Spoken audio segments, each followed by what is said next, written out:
雞鳴狗盜。戰國時期，齊國的孟嘗君出使秦國，不料被秦昭王軟禁了起來。孟嘗君的門客中有一個擅鑽狗洞偷東西的人，他輕易地溜進秦昭王的皇宮，把當天孟嘗君送給秦昭王的一件舉世無雙的護白球偷了回來，再轉送了秦昭王最寵愛的妃子。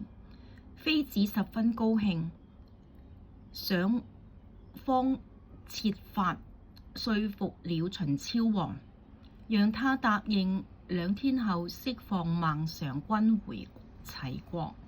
孟嘗君不敢逗留，一入夜便和門客逃走了。半夜時分就來到了函谷關。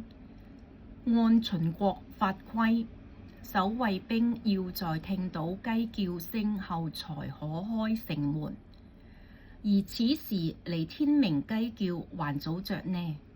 就在大家急得團團轉的時候，一個門客大聲喝起了雞叫，哦哦哦，還把周圍的公雞都喚醒了。一時間，方圓幾里的雞叫聲此起彼伏。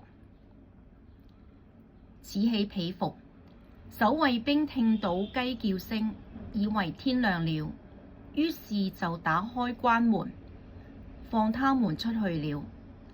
就這樣，孟嘗君靠